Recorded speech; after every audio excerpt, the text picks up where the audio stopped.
Hey guys, my name is Sabir Bhatti. A very warm welcome to another episode of the Sabir Bhatti Show, the place where I interview interesting people with interesting perspectives. My guest today is Karen Reyburn. That's spelled Karen Reyburn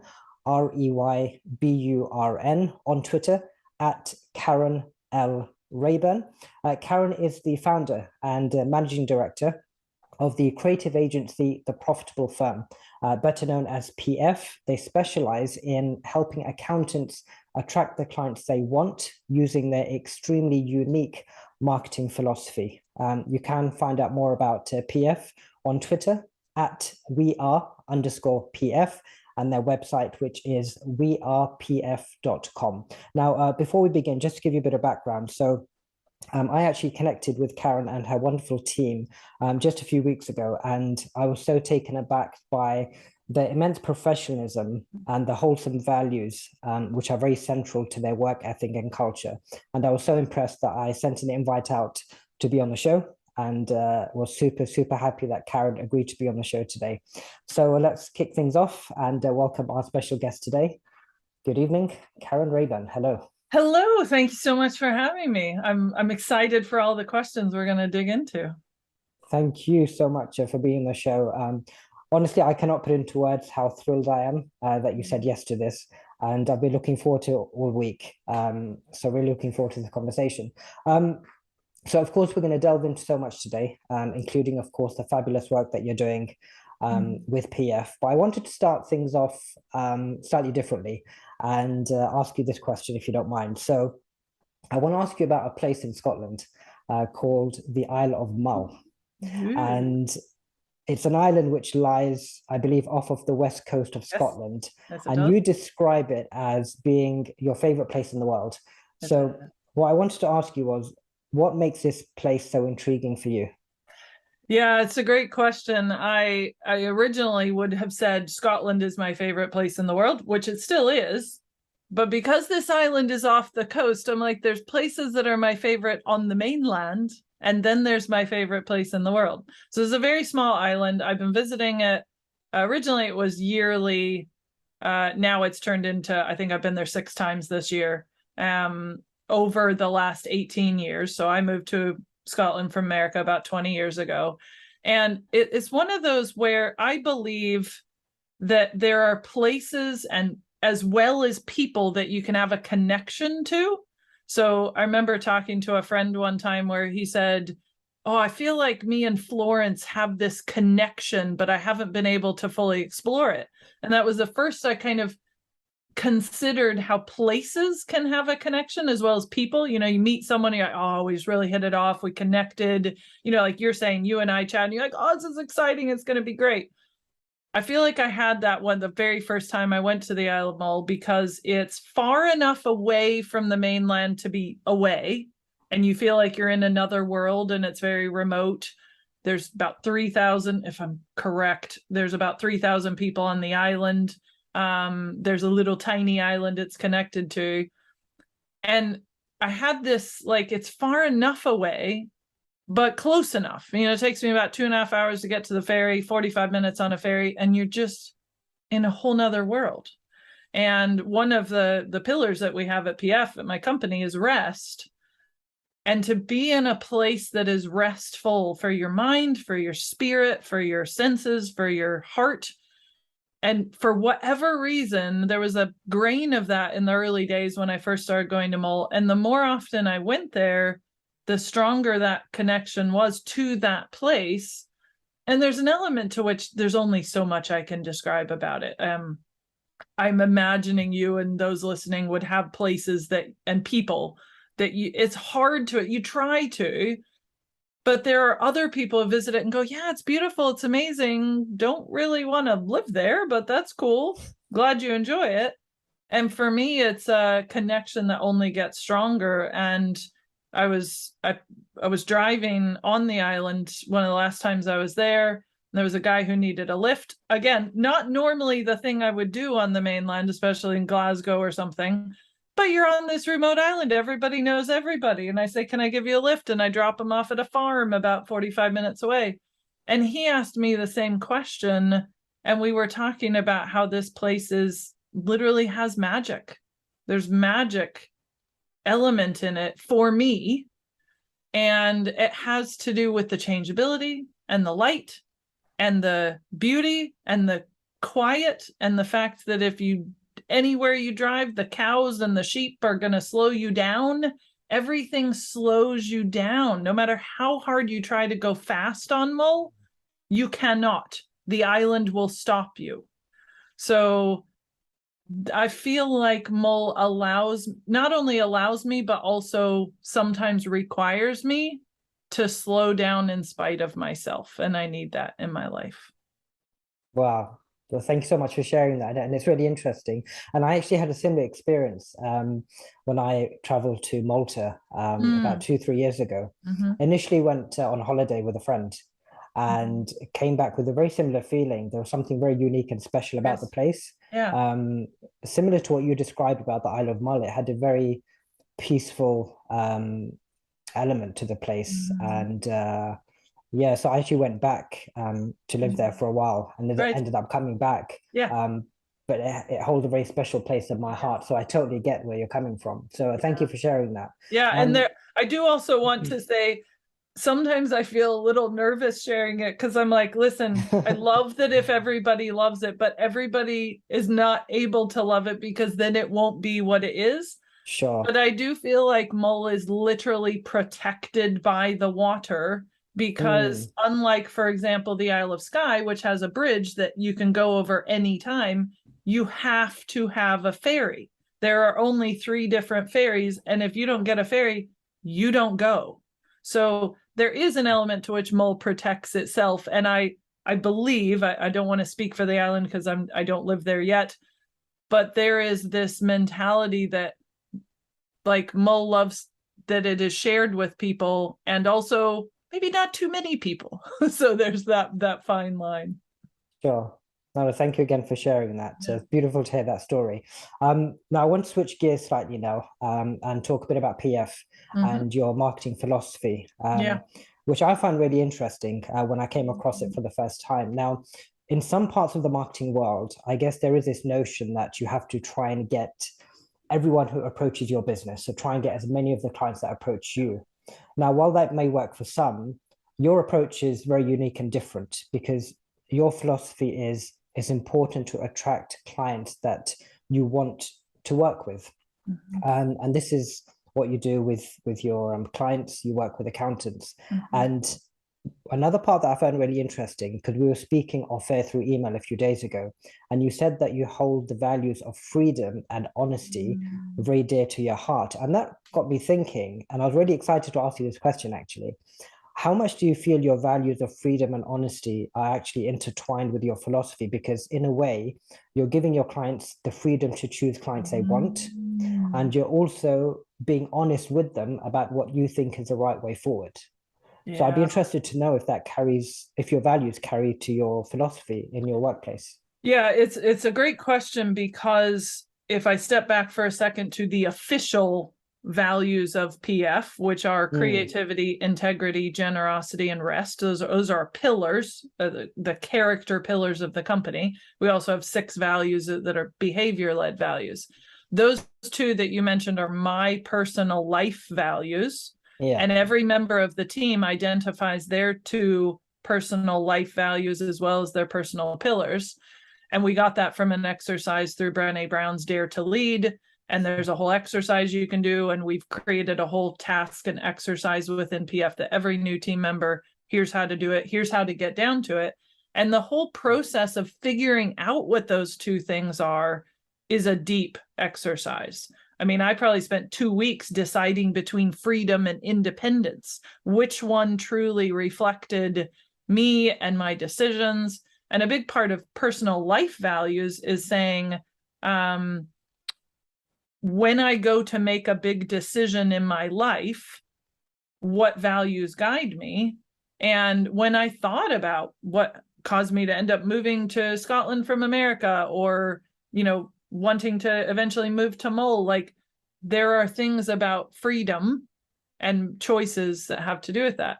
I've never actually stopped to think about my personal freedom and honesty flowing through. But as soon as you shared that, 100%, and it makes sense, because going back to those 4 core pillars, creativity, integrity, generosity, rest, I initially created those when it was just me and a few freelancers, 10 years ago.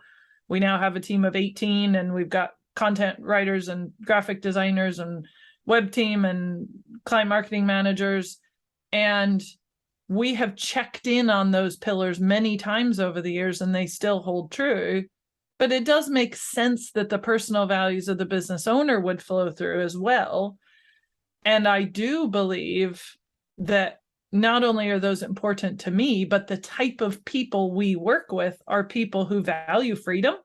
Many of them started their accountancy firm because they wanted to be free from a firm they were working in that didn't do things the way they felt was the healthiest or best way to do them, or they wanted to be free to do things on their own time.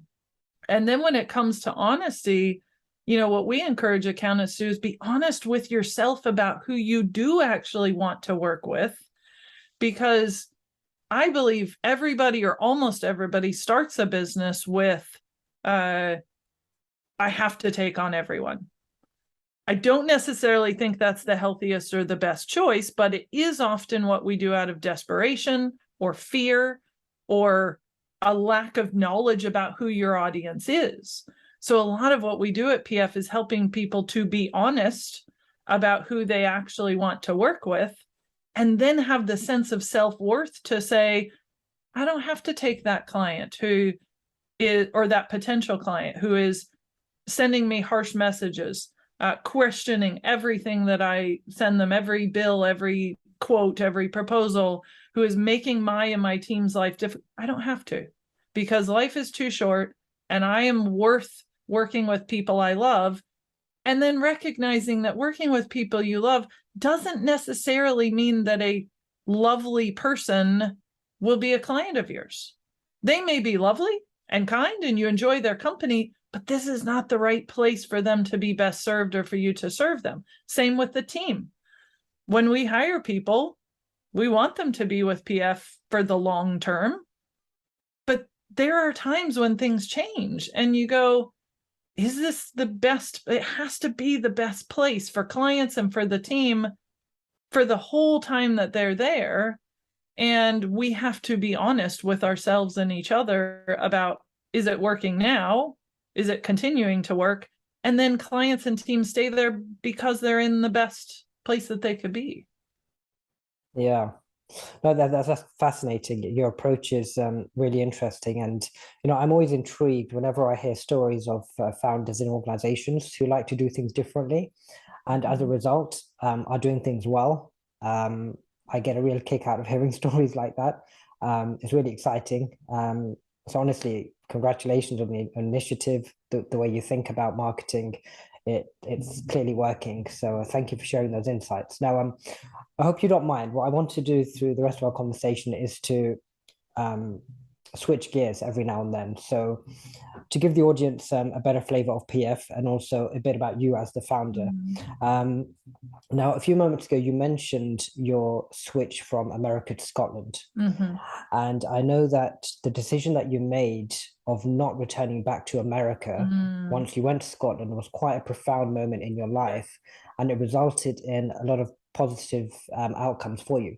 So could we perhaps touch on that a little bit? Just share with us what that experience was like and how you felt when you decided, okay, I'm in Scotland, I love Scotland, I'm not moving back to the States.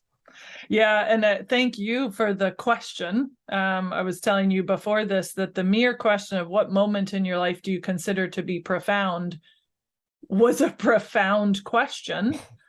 And I went, oh my word, I feel like I could go to the Isle of Mull and mull this over for a month. Like, what does profound even mean?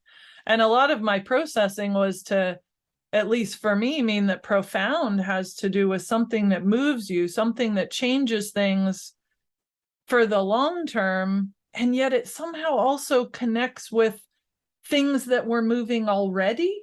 So I was talking to somebody today about light bulb moments and how even if you have one, it is usually the summary of all these little thoughts and little things. And conversations and wonderings and ideas. And then if you have oh my word, this is the thing moment, it almost never is because it came out of nowhere. It came out of all the things, but they came together in a moment or a series of moments. So for me, when I first moved to Scotland, I was just going to be here for 3 years. That was the plan. Come, be here for 3 years, go back. Fully planned, got it all figured out. And then after 3 years, I was like, not quite ready to go back. I'll just hang about a little longer. I went from a work permit to a residency so that I was able to, work anywhere and not be tied to a particular job. I worked in an accountancy firm. And then I got to the end of the residency and the opportunity came up to apply for citizenship. And I was like, do I want to do that? Was the first question. And I was leaning towards it. And honestly, I kid you not, one of my biggest reasons was, gosh, that'll make customs a lot easier if I have two passports. I can just come into the UK with my UK passport, come into the US with my US passport. Like that was a big thing. And also being able to work anywhere. And then all the, connecting to being a full citizen here as opposed to just a resident. But then as I thought about it, I was like, one of the reasons this is appealing is I'm starting to feel like Scotland may be my place. Now, I did consider it, but I don't believe anyone is ever born in the wrong place. I did wonder that. But then I thought, no, I don't believe in that. I believe you're born where you're meant to be born. And I also believe that you have choices. And as I lived here, I just thought, I feel like I would like to make the choice for this to be my home. And we're back to our conversation about Mull. All the feelings I have about that as a place match the sort of feelings I had when I first came to Scotland. I had a connection with the country, literally the country, and had a hard time explaining to people what it was that made me say, I don't know if I'm too bothered if I don't move back to America at that time. And then moving through a series of tiny, tiny, tiny things, a lot of which were resistance feelings to move back to America, despite, love my family, my dad who was alive at the time, he's passed away now, but I remember having conversations with him and really wrestling it through. And I appreciated so much that he said, well, if you're asking me for my preference, I'd say, come back, please, in a heartbeat. I'd love to have you live here. But I want what's best for you. I want you to choose what you want. What do you want? And I was like, Dad, I don't know. I don't know what I want. And he said, well, you got to figure it out. You got to figure out however long it takes. You got to figure out what you want. And by the time I figured out that Scotland was what I wanted, then citizenship became not only an easy decision, but solidified things like previous to that, people would say, where are you from? Which is still the hardest question ever, by the way. And I don't know about you, but I don't love it as a question. I try desperately to be gracious with it because it's often the first thing that people are asking me. But I think, what does that even mean? Like, I was born in America. Scotland's my home. I know I have an American accent, so everybody presumes that I am American or visiting. And I'm like, I've been here 20 plus years now. This is my home. I know, in one sense, less about American culture than about British culture in some ways. And then there's other things I keep learning about. So I think a lot of it, when I finally decided on citizenship, my profound moment was when I was sharing it with my family. And I remember my mom's expressing to me, this is a little hard for me to celebrate because I'm realizing this is you letting go of moving back to America. And same as my dad, she's like, I want you to be happy. I want you to do what you want to do, be where you want to be. I'm not, and she wasn't and never has pressured me. None of my family have ever been like, other than jokingly, please come back tomorrow. But, they've always wanted me to do what I love. And then they get to come and visit me. But that was a profound moment because it struck me. I hadn't really realized that my process of working this through in my life and heart, they had to make their process through it as well. And there was a sadness for them to go, oh, this is for real now. This isn't temporary. This isn't coming back one day. We're calling it. And equally on my side was, oh, I am called, like, this is what I'm doing. This is my home now. This is where I live. And then I started a business, bought a house, settled into all these other things. But that was profound I hadn't even realized what it symbolically was saying to me to choose that and say, and I'm a dual citizen. I'm equally a citizen of America and of Britain and a resident in Scotland. And that has a profound impact on me as a person and how I do life and business and all of these things. Sure. Well, thank you for sharing that. And as you were speaking, something just came to my mind, and it wasn't one of the kind of questions that I'd planned, but I just thought of it a few seconds ago. If you could choose one thing that you really miss about being back home in America, is there one thing that sometimes good you ponder Mexican food? You miss Mexican food. Good, real, authentic. So I'm originally from Arizona, Right, and that okay. is borders California and Mexico. Okay. And no matter how hard you try in Britain, the ingredients are not the same. So if I go to one of countless great Mexican restaurants in Arizona with my family, I mean, just the highest quality, and I'm talking full fat, by the way, and cheese and all of those good things. Just like such good quality of Mexican food, very hard to find here. I would say I don't believe I've ever yet, I'm open to suggestions, but I haven't yet found a restaurant that in Britain that I feel like is matches equal what's in America to that level. Okay. And there's reasons for that. It makes sense. Like we each have to lean into what we're best at. There's things Scotland does that Arizona doesn't have, like rain. Arizona doesn't do that very well. And yeah, so little things like that. And I do miss my family. I often said, if I could have my mom and my sisters and my nieces and nephews here in Scotland, then I would have all the things. But we don't get all the things in this life. We get some of them and we get a lot of them. And gosh, I have daily so much to be grateful for. But yeah, you don't always get all the things, and that's okay. Sure. Well, I must admit, you just got my taste buds going. Because I haven't had dinner yet, and talking about Mexican Neither food, have I. You just made my mind wander about food. Enchiladas. Oh, I love a good enchilada. Absolutely. No, thank you again for sharing that. So let's switch gears again, if you don't mind, and come back to PF. Now, I love the fact that you did touch on the 4 pillars, which are very central to PF's values, and it intertwined as well with the culture. And I certainly felt that when I connected with your team a few weeks ago, it was very obvious. And I think that was the reason why I enjoyed the interaction so much. So you've instilled that in them, which is absolutely brilliant. So I want to talk about these 4 pillars in a bit more detail. So creativity, as you mentioned, integrity, generosity, and rest. Yeah. Now, with the first one, creativity, I was wondering, being a creative agency, did you find that pillar to be fairly easy to adopt as a team, as you are a team of creatives, or was it something that you still had to work on? I would say I questioned it initially when I came up with the 4 pillars, which since we've discussed them as a team and agreed them, and yes, they're still our pillars and we lean into them. And I remember thinking, is this obvious? Is this like, we're a creative agency, we have creativity, do I even need to say it? And the reason I chose and we have chose to keep it is because it is a battle. There's a battle fight element to leaning into your creativity. So I believe every human is creative, including accountants. That's one of our messages, that you're an accountant, you are a human being, you are creative. You may not feel creative. You may think about creativity as art or painting or writing.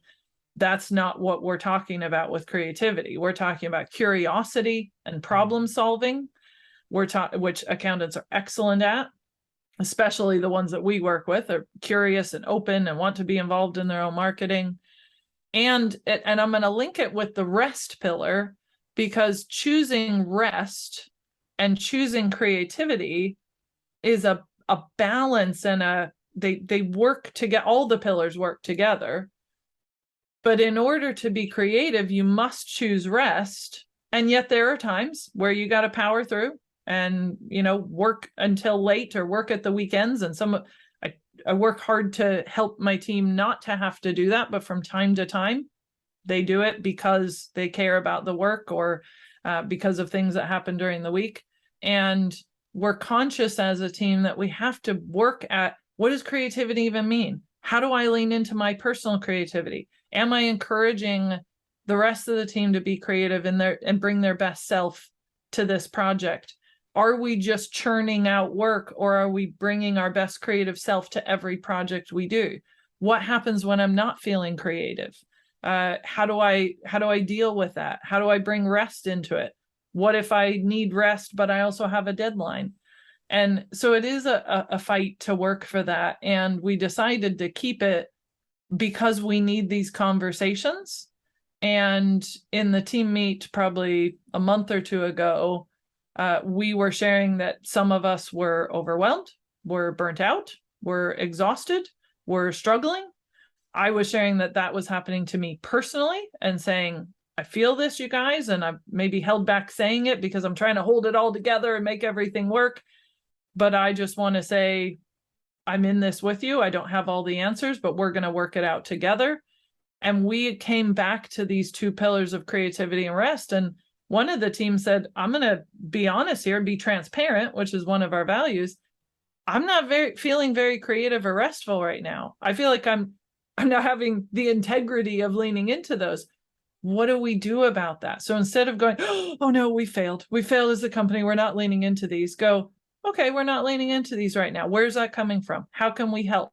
What do we need to do as a team? Do we need to hire people? Do we not need to hire people, but organize better, be more productive and efficient? Do we need to check our numbers? Is there somewhere that we're over servicing or undercharging?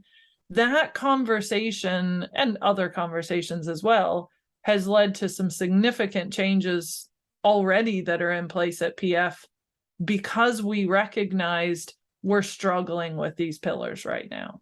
And that's just as valid as we're doing great in these pillars. Like one of the team finished a show reel yesterday, and I literally was texting her being like, I don't know if we swear on this podcast. You can swear, that's fine. I literally said, this is shit hot. Like, I don't have all the words for how great this is. This is so revealing. It's so beautiful. And, when you see that level of creativity, and then she's also going, yeah, I do think it's good. And also I've spent so long on it, I can hardly see it anymore. How do we make this, something that we can do for clients that's profitable? And how do I make sure I get rest? So it is a daily and a constant battle, but having it as a pillar for us reminds us to look at it and be intentional about it. Yeah, no, absolutely. And I love the fact that you have rest as one of your pillars. And I'll be honest, that's something that I've struggled with over the last few months, is giving myself enough time to rest. And my hours, even at the moment, I'll admit, are very upside down when they don't have to be. I tend to stay up sometimes 2, 3 in the morning. And while I'm still getting my 7, 8 hours sleep, I know for a fact I'm not waking up as fresh as I would if I was sleeping at, say, 10 o'clock. Yeah. And getting up 8 hours later. And it's an internal battle that I'm facing at the moment. And I keep saying to myself, okay, this will be the last day. I'll go to sleep early, but it's very hard to get out of. So I was speaking to one of my brothers about this, and they advised me, maybe just for one night, just sacrifice and sleep less hours, so that during the day you then feel tired and then sleep early the following day. So yeah, I'm yet to try that, but that seems to be the best suggestion so far. So I think I'm going to give it a go. Well, if you're anything like me and I'm an all or nothing. So instead of like just going, like easing it down, I would also be like, okay, instead of 3 a.m., 10 p.m. And one of the things I'm working on is like, what if I went to 2:30, then to 2, then to 1:45? And I mean, I've been talking with my therapist about my all or nothing tendency, a strength and challenge at many times. There's lots of things that are great about it, but I've realized this. What if I'm equally talented, good at what I do, running a great business, a good leader, and struggling with this, exhausted, maybe not choosing rest as much as I could be? What if both of those are true together? And what if this one doesn't negate that one? And that was a profound moment for me to say, what if both could be true? What if it's not either or? What if I'm not either a good leader or an exhausted person? What if both are true? And I'm striving for the healthy choices so that I'm not exhausted, so that I am choosing sleep and I'm choosing healthy eating and going for a walk every morning. If I go for a walk out in the woods every morning, my day is better. And I have had many days where I've chosen not to because my brain is just not even there, and it's a vicious cycle. So that's, I don't know that there's an answer there, but I do wonder if easing away from things is more realistic. And then rhythms and systems. Atomic Habits is one of my all-time personal business combo books. Like, the way it's changed my personal and business life is significant, and it's around these rhythms and these systems. And once we get into a rhythm, it's hard to change it, and it takes work. Yeah, no, certainly. And yeah, it's, as I said, it's something I need to work on for sure. But I feel I need to act sooner rather than later. Otherwise, I'll just get in this vicious cycle, which will become very difficult to get out of. So I may try your tactic actually. Yeah. Just got all in and just do a 10 p.m. Yeah. Try it for a week to go down just a little. Yeah. I have, to be fair, I've done that with jet lag, and I've got my experience with jet lag, and it does, because no matter what you do, sometimes you're awake at 3 a.m. and that staged approach did work for me with jet lag. So maybe just think about it as jet lag. That's all it is. You've got jet lag. Yeah, that's actually a really good way of looking at it. I've never thought about it like that. Yeah. So yeah, interesting. Okay, I may have to try that maybe today, actually. Yeah. Thank you for that. I appreciate that advice. Pleasure. Now, we're actually working very well in tandem today, I must say, because you set me up perfectly for the next question. Because you mentioned you love going for walks, and that's what I wanted to ask you next. And I hope you don't mind. I had a bit of a nosy in your Twitter account a few days ago. Yeah. And I noticed that you place your personal pillars in your bio, and they really stood out. And I found them intriguing. So if you wouldn't mind, I just wanted to touch on those a bit. So these pillars were Scotland, coffee, whiskey, faith, and walking. Now, I'll take Scotland out of this because we've already discussed Scotland. Actually, I need to update that. So thank you for pointing it out. Oh, do you? Okay. Although Scotland is important to me, my 5 pillars that are on our website, and I think they're in my Instagram bio, but I maybe forgot to update my Twitter one. So the 5 are in no particular order. Yeah. Coffee, whiskey, walking, faith, and magic. So very similar. Okay. But yeah, those are the 5. Yeah, very similar. Okay. Now you just said they're in no particular order. Yeah. Because what I wanted to ask you was that they're very profound pillars, but I was just wondering, did you have a favorite out of those at all? Is there one that really stands out? No, I think that's why I say no particular, partly because, if you're like, does coffee go higher than faith or magic? Like, does it? I mean, I think all of us coffee drinkers can agree it does, but we're trying to be, serious about it. But in all seriousness, I start my day with a very big mug of strong black coffee. But the thing is with pillars and these personal pillars, they don't necessarily stand alone. You don't choose coffee over faith or magic over walking. The way I describe it to the team, so every one of the PF team has identified their 5 personal pillars. So the way we describe it as, these are things that if you're on holiday or if you suddenly have a day off and you have some space and some rest, what things will you naturally do or put into your plans, or they will happen? They happen in your daily life too, and you strive for them. But I like the holiday example because when I go to the Isle of Mull for a week or 2, I will drink good coffee. I will drink good whiskey, and I will go to the Tobermory distillery and buy more whiskey. I will mull things over of faith and spirituality. I will look for magic. I believe Mull is a magical place. Magic in like a rainbow or sparkles of water drops or the sea or whatever, something that moves me. And I will go for long walks. Those things will happen without me even trying. So like some of our other team would have like gin pillar, chocolate pillar, yoga pillar, family pillar, things that are important. And anyone who knows us will be like, oh yes, Karen, yes, she loves her whiskey and her coffee, and that is the kind of person she is. So I believe all of them are integrated. And when I'm on a walk, I'm looking for magic. And when I'm mulling things over of a spiritual nature, I'm drinking coffee. So they do integrate. And so therefore, I don't think I could pick one. Sure. No, that's fair. I guess they will complement one another, Yes. right? In their own way. Yeah. Now recently I've been thinking personally myself about founders and entrepreneurs and people who set up companies and do really well. And I really admire people like that. So I'd be interested to kind of take it back, if you wouldn't mind, to the beginnings of PF, or just before PF started, Okay. when the seed was sown in your mind, if you like, about the idea. Mm-hmm. Do you remember what your initial steps were? So once you decided this is what you want to do, how did you start attacking this idea to try and make it a reality? Yeah, it's a great question. And my seed came from, I am a qualified accountant myself. I'm a CPA in the States, and I keep that qualification alive. And I have worked, actually interesting, I've never worked as an accountant. I've worked as an auditor. I've worked in an accountancy firm as an auditor and a business development manager and all this. But I have this connection with accountants and accounting, and I understand it. And I've got this creative side, so hence the two working together.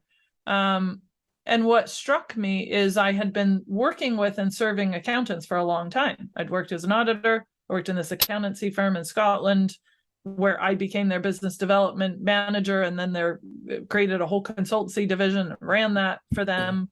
And then I worked for a company where I consulted with accountants on marketing and on other things. And the seed was that everyone kept giving accountants advice and direction, and you need to do this, and you need to do that, and you need to strategically do this, and you need a new website maybe, or a new brand, or you need to consider email or social media or video. And they were getting all this advice from everyone. And then they would have to go away and find somebody to, create their brand, and then find another person to build their website, and another company to help them with social. And it was all in pieces. And I thought, well, what if we helped them figure out what they need to do, and then have somebody available to do it, to do the stuff exclusively for accountants? So really my first step was to start reaching out to accountants who I knew and say, I'm starting this thing. We're going to help accountants in this practical way. Would this be something to be of help to you? And did the classic of, at least in my case, I thought I was being super, what is the word? I'm not coming up with the word. It's like selective, choosy, I was going to say, but selective, because I only worked with accountants. And I'm like, look how unique this is. Look how exclusive we are. And yet over the last 10 years, we've discovered it isn't only accountants. That is not the only requirement for working with PF. Now it's, are you an accountant who is focused on your humanity and bringing that out in your marketing? Are you willing to collaborate? Are you curious? Are you willing to try new things and see what works, and let some things fail and let some things work? Are you willing to involve your team? Are you motivated and excited, at least by the idea of learning more about marketing? And do you recognize that that is your responsibility? It's not something you abdicate to a marketing agency. So our whole approach has stayed with accountants and yet changed massively. I would like PF to help every accountant in the whole world, That may only be by them absorbing our free stuff and learning a little piece of information. That may be the extent of how we help. But that doesn't mean they become a client. It's a very small group of accountants, of a certain kind of accountant, who finds us appealing and our marketing philosophy appealing. And they may come and go, oh, I don't like that. I want quick wins. I want the right fast answer. I want to know for sure. I want guarantees. And we're like, that's not how we do things. We have discovered for our approach that the right way is the long way, rather like making whiskey. You got to let it sit there in the cask for at least 3 years, usually 10 or 12 or 15 or 20. And that's when you really get the good stuff, because you use the best quality. So back to the, original days, the seed of the idea was to practically help accountants. And that is still true today.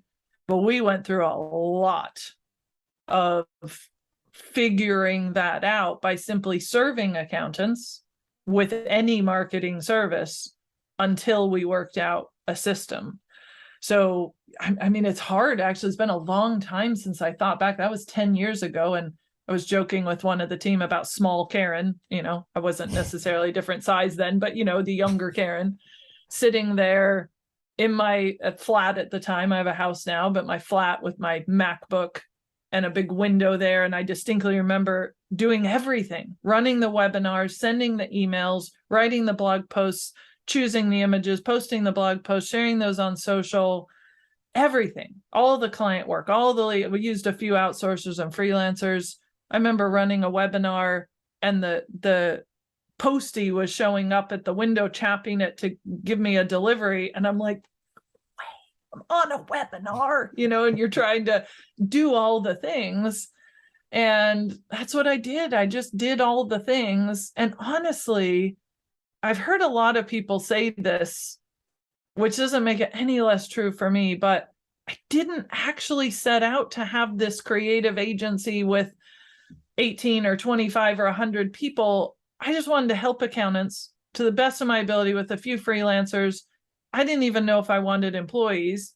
But then I finally got to the stage of, gosh, all this money we're paying the freelancers and outsourcers, I could have 2 full-time people who are all in. And since then, we've learned the power of the collaborative working of currently 18 people who are all of them content writers, graphic designers, web developers, strategists. Everyone is fully focused on delivering the best work for every client together. That is powerful, and we do better work together. Awesome. And honestly, congratulations again for what you've built. I mean, to have that many employees, it just goes to show that you've built solid foundations from which to build. And your team clearly love working there as well. And it's really nice to hear it from you as the founder, to hear the story of how it all started. So I appreciate you sharing that. Now, also throughout our conversation, to me, it seems that you're someone who's very deep. You think deeply about things. You don't rush decisions. You, as I said, think very deeply about the things that you want to do. And connected to that is something that we spoke on email about. And I'm going to read these words to you, and you'll probably know what these words are. Is good, does good, always. Do you want to share with us what these words mean to you, and where are these words placed? I know where they're placed, but I want you to tell us. I was going to say, this is a tattoo on my right arm, and Indeed. It's got the Deathly Hallows sign from the Harry Potter world, for those who are familiar with that. There's a whole lot behind that. And then it's got the word always, which it means something to Harry Potter fans. But this concept of is good, does good, I mulled it over a lot, because there's a Bible verse that says that God is good and does good always. And that sort of struck me. There's the concept in my mind, and actually this struck me after I got the tattoo, that life is good and does good to you always. That doesn't mean that everything will always be happy. It doesn't mean everything will always work out, but there's a good element that's there always. And I love the concept of always. eternity, of things that are forever. As a side note, I was talking to somebody about people who say like a forever home or a forever family or a forever job or company. I'm like, I feel a little resistance to that, because I believe in this down here earth and another life after. Those are different. This is not forever, that is.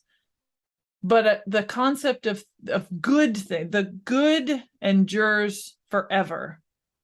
When you believe that and hold on to that, there's a lot that, and that comes back to the faith element, that can see you through, that even when it's darkest and toughest, and there's grief and there's heaviness and there's wrestlings and there's wonderings and is it even good, that when you believe that there is good, even in a kernel or seed format, that does help you see through some dark things, and certainly has for me. And I feel passionately whenever I get a tattoo that it has meaning to remind me. That's partly why I put it right there every day. It's there.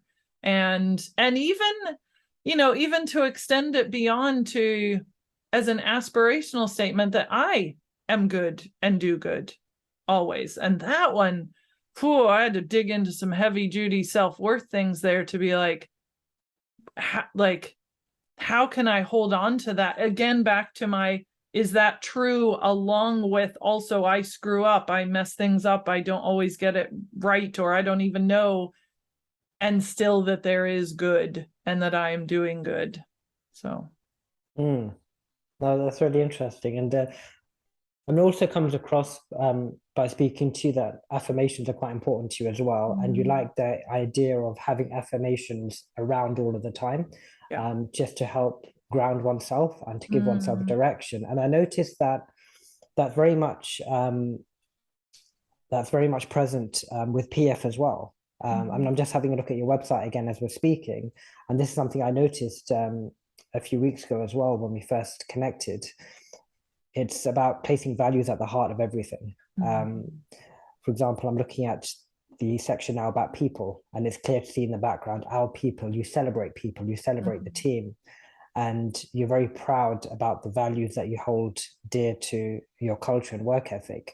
How important do you think it is to be proud of these values and shout about it and tell people this is what we stand for? Because often, and certainly for myself as well, I feel maybe I don't do that enough personally. I've very much been a person who keeps things inside a lot.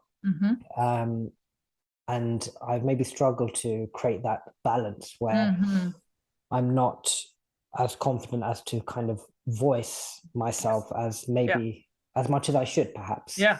So how have you found that with PF? Yeah, it's a great observation about how much do I shout about, what do I say, what do I proclaim? And actually, many of the accountants that we work with, and any of them who are listening will resonate, I'm confident with what you said, because accountants particularly can struggle with, how do I say what we do well without boasting, without being arrogant, without being that person? We talk about this with follow-up in sales. How do I follow up a prospect without being pushy? How do I show them I want to work with them without looking desperate? And a couple of the pieces of advice that we give them, we run a 12-week coaching group and we help them work through these things. And this comes up a lot. And what I would say about values is, values are, if there's anything that you can work on as a business owner, whether you're an accountant or any business owner, it's values. First, because you need to understand what they are. And I don't mean just a word like integrity or service or excellence. What do you mean by that? It's very tempting to say, oh, our values are friendly, modern, excellence. What do you mean by friendly? What does friendly mean to you? How is your friendliness different from somebody else's friendliness? And when our clients define those and we say, well, what do you mean by friendly? The words that they use change the game a little. And this person's friendly maybe means kind. And this person's friendly means banter. Well, that's a big difference. Like, do you want to work with somebody who's kind and has banter, or which one's important to you? and why, and where does it come from, and how does that reveal itself? So then the second thing we say is, once you know what these values are, and you have a word or a phrase and you've defined it, because you and you alone get to define what you mean by your values. So for example, we have a value called transparency, which we have defined as sharing the right things at the right time to build relationship. So that does not mean that you just blurt out anything you think anytime.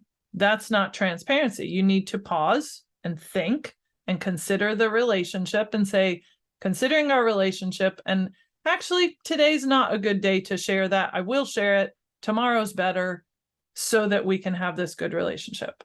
So you have to know what they are. You have to know how you define them. And then you have to show them. I almost don't care so much if you tell them, although I do believe you need to, as long as you show them. And that's what we encourage our clients. So we say, show, don't tell. Not, again, that you don't tell, but prioritize showing over telling. So if you want to say, for example, this happens to a lot of our clients, they're like, well, we're a modern, forward-thinking, tech-focused accountancy firm. You don't need to say that. You need to show modern things. You need to show tech. You need to talk about the latest tech and apps that you use, and then people will figure it out. But if you have to say, we're different because, are you? Or are you being a little potentially defensive and saying, yeah, we're different because we're friendly, modern, forward-thinking, and use tech? And I'm going, I can list for you 150 accountancy firms that are all of those things. Who are you in your values? And the beautiful thing about values is, once you dig deep on them, you begin to discover how they are different, and how you yourself as the business owner and your team are actually unique, because everybody is, but a lot of people haven't dug in and done the hard work to figure it out themselves, so that they can then figure out how they can show it by way of video, blog posts, content, social media, website, brand. All of these things can reveal that. And we trust that people can glance at PF and see creativity, and over time see integrity and feel generosity, and even feel some measure of rest. There is an element they feel straight away, and there's an element they feel over time, because it takes time to see patterns in values. No, very, very thought-provoking, and I absolutely love your passion when it comes to marketing. And it comes across, it shines through. And it's really nice to hear the different perspective on marketing. So no, thank you for sharing that. Now, in a moment, I'll remind everyone about how they can follow yourself and PF on social media. But before I do that, I just wanted to ask, if I haven't asked any questions that you maybe wanted to respond to, or if there's anything you wanted to mention that you haven't done so far, please feel free to do so. And then, as I said, after that, then I can remind everyone of how to get in touch and follow your work. Yeah, I mean, I've appreciated the questions, because I often feel I enjoy the interview style and the bouncing off of who people are and where people are. I do a good bit of presenting, and sometimes that can be challenging because there's not so much to react towards, and you've got this statement to make. The one thing that popped into my head when you said that was just to mention that we are always hiring at PF. And I mention that because it's a lesson that we've learned over the years, is we've gone through spells of, hey, we're hiring now, these are the roles. And that can bring its own challenges of, yay, we've hired okay, we have a lot of people, we have a lot of work, let's focus on this. And then people get swamped and overwhelmed, and then we hire more. And then we go, do we need to hire more? Do we need to get more efficient? How can we address that? So we want to be moving more into a place where we have a continual process of hiring. Now, that could mean that somebody could apply, and even if they were successful all the way through our 7-stage hiring process, not be offered a job until next year.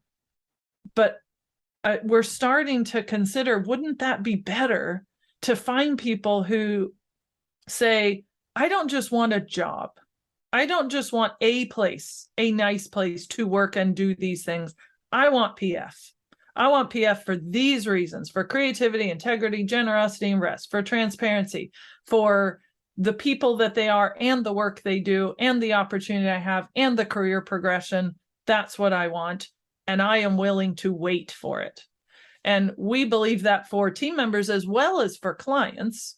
Certainly, any accountant who's listening, more than welcome to peruse all the free stuff and explore and learn. And there's ways to get in touch with us there. But I think it is important to mention that we're always hiring because it's a long process. As I said, it's a 7-stage process that we've created that works. Doesn't work perfectly. No system does, but it works pretty damn well. And the people that we find are the people who come to the conclusion that even if they have to wait, this is their place. And I think that's worth mentioning because we are coming towards the end of a hiring spell. We're not finished, but we are at this place. But I just recently had an interview with somebody who I said, we're continuing to move you through this process because we don't draw the line there. And we believe those people are out there and they're worth waiting for. And for them, PF is worth waiting for too. That's a very unique approach, actually. I don't think I've ever heard that before. And yeah, it's a very different way of looking at it. And certainly, I'm sure has its benefits. Well, it's the oversubscribed concept. I don't know if you've read that by Daniel Priestley, which says no. It's one of the top business books. I have a list. Atomic Habits is on there. Story Brand by Donald Miller. Rising Strong by Brené Brown, although not written as a business book. I would definitely put it in there. They Ask You Answer, Marcus Sheridan. But this concept of oversubscribed and having waiting lists, people like to be in a good thing. And as long as there's communication and expectation, it's like the bar that goes when you're waiting for an update on your phone and the little bar is going. If you didn't have the bar, you'd be like, what is going on? Is anything happening? But because the bar says this will be done in 20 minutes or 2 hours, you're like, okay, I'll just leave it there and I'll go away and do other things and I'll come back because I know that things are happening and it's worth waiting for. And oversubscribe uses a concept of like concert tickets or, something that a book coming out that you're willing to wait for because it's good. And I believe that applies to hiring. And I believe that the more that we as businesses can not sacrifice our emotional energy, our mental energy, our financial situation, working with clients and team that aren't a fit, but instead waiting for the best, letting the best find them and going through a process and being clear about a client acceptance process and a team acceptance process and being realistic about the fact that there will be times when no matter what you do, it doesn't work out. That's okay, as long as you've done everything you can do and been transparent throughout. But in my opinion, it's a better way because, as you mentioned, our philosophy for clients and for any business, professional service businesses is better, not more. It's not about getting this massive pile of leads and presuming that if you have 400, the whole funnel concept, and if you have 400 and then that turns into 100 shortlisted, which turns into 50 really good potential clients and 30 that sign proposals and 20 that move forward or whatever.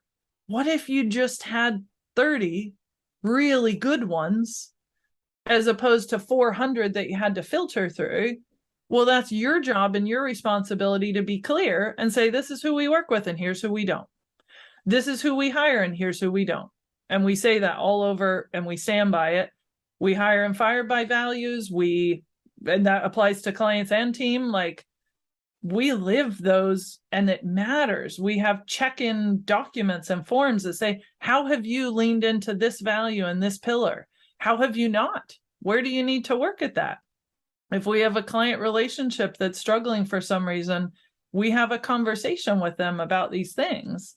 and we lean into those. So I think it does apply not only to team members, but to clients, and say, I would rather have a client who really loves us, really wants to work with us, and is willing to wait for 3 months. We'll do everything we can to help them during that waiting period. We're not going to leave them stranded. We're going to give them the bar, the progression bar. We're going to give them homework to do, or free resources, or things that can help them be ready from the moment they start. But this concept of just waiting for people to find you, going for feast or famine, being at the mercy of what they think they want to do, rather than you being in charge and in control of your marketing and your business and your team, that's exhausting. It's an exhausting way to do business. So rather than this wild roller coaster, let's even it out. Let's figure out who we want.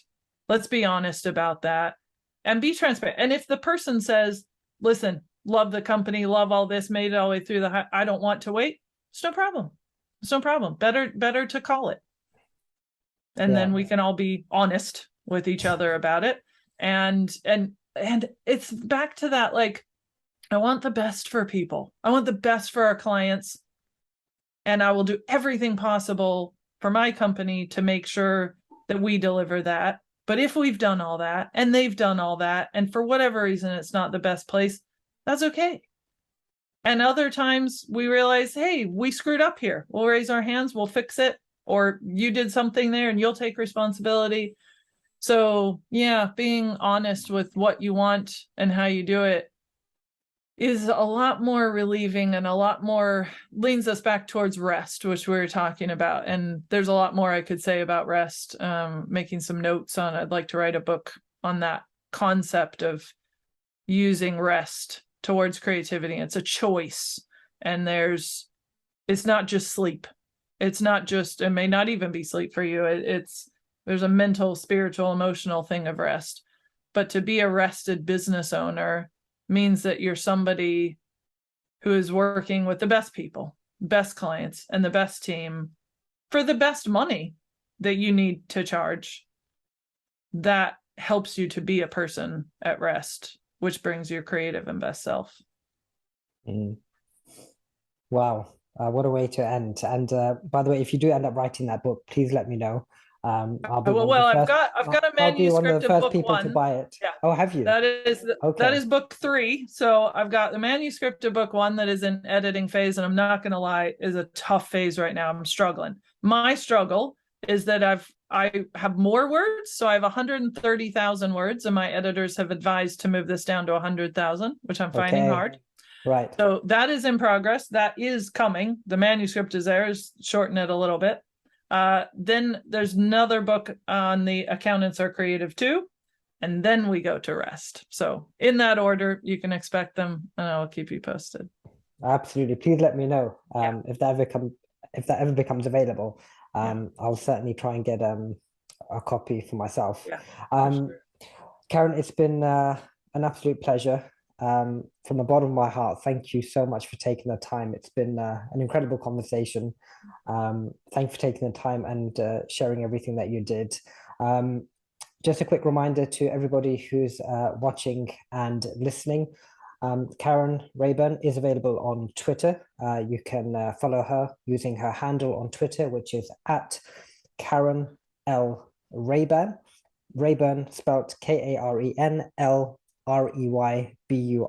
That's her Twitter handle. And of course, you can follow the fabulous work of PF. They are also available on Twitter using their handle at weare_PF on Twitter, and their website, of course, which is wearepf.com. Please do go check out their work. And as I said, you can follow Karen on Twitter as well.